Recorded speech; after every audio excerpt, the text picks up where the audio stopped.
নমস্কার, এডুচর্চায় সকলকে স্বাগত। আমি আপনাদের এই মুহূর্তে একটি করুণ সংবাদ পড়ে শোনাব।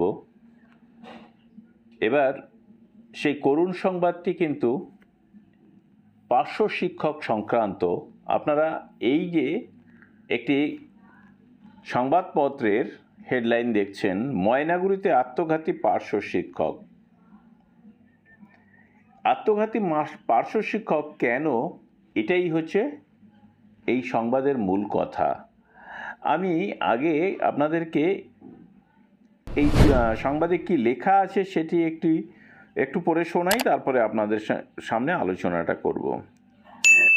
দেখুন, বলা হচ্ছে আর্থিক সংকটেই সিদ্ধান্ত, অভিযোগ পরিবারের।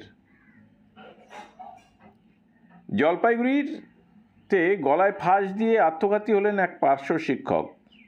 মৃতের নাম ক্ষিতীশ চন্দ্র রায়, 47 বছর বয়স। ময়নাগুড়ি ব্লকের দক্ষিণ সার্কেলের অর্জুনবাড়ি এলাকার নীলরতন প্রাথমিক বিদ্যালয়ের পার্শ্ব শিক্ষক ছিলেন তিনি।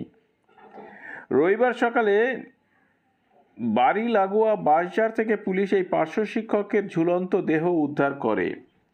মৃতদেহের পাশ থেকে পুলিশ একটি সুইসাইড নোটও উদ্ধার করেছে। এই নোটে শারীরিক ও মানসিক অবসাদের জেরেই আত্মহত্যার পথ বেছে নিলাম বলে লেখা রয়েছে। মৃতের বাড়ির লোকেরা জানান, আর্থিক অভাবের জেরেই আত্মহত্যার পথ বেছে নিয়েছে ক্ষিতীশ রায়। রবিবার ভোররাতে প্রকৃতির ডাকে সাড়া দেবার নাম করে ঘর থেকে বের হন তিনি। এরপর আর ঘরে ফেরেননি। এদিন সকালে বাড়ির লাগোয়া বাঁশঝাড় থেকে পুলিশ ক্ষিতীশের ঝুলন্ত দেহ উদ্ধার করে। ময়নাতদন্তের জন্য মৃতদেহ পুলিশ জলপাইগুড়ি সদর হাসপাতাল মর্গে পাঠায়। শিলিগুড়ির তরাই তারাপদ প্রাইমারি টিচার্স ট্রেনিং কলেজে তিনি ডিএলইডি প্রশিক্ষণ নিচ্ছিলেন। এই প্রশিক্ষণের জন্য আর্থিক খরচের পরিমাণটা সম্প্রতি বেড়ে গিয়েছিল। জেলার একটা বড় অংশের পার্শ্ব শিক্ষকদেরই জেলার বাইরে পাঠিয়ে এই প্রশিক্ষণ দেওয়া হচ্ছে।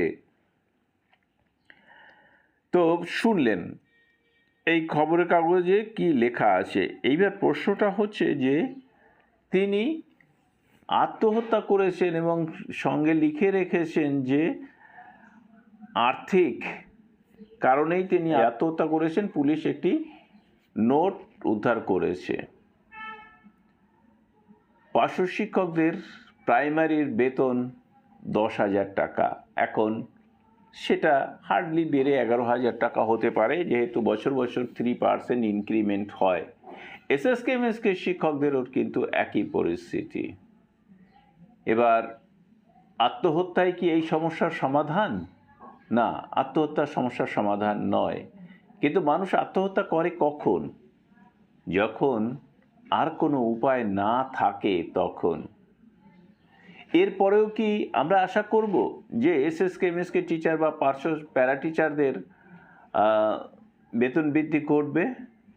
হয়তো না, কেননা এ তো ঘটেই থাকে, অনেকে মনে করবেন। আসল কথা, বর্তমান যে পরিস্থিতি চলছে তাতে পার্শ্ব শিক্ষকের বেতন বৃদ্ধি পাওয়াটা কিন্তু বা হওয়াটা কিন্তু জরুরি। সরকার সেই দিকে কিন্তু একটুও নজর দিচ্ছেন না। আমরা কদিন আগেই দেখেছি যে বিধানসভার এমএলএদের কিভাবে বেতন বৃদ্ধি করলেন বা তাতে বেতন বৃদ্ধির জন্য বিল আনলেন, সই হলো, বেতন বৃদ্ধি ঘটল।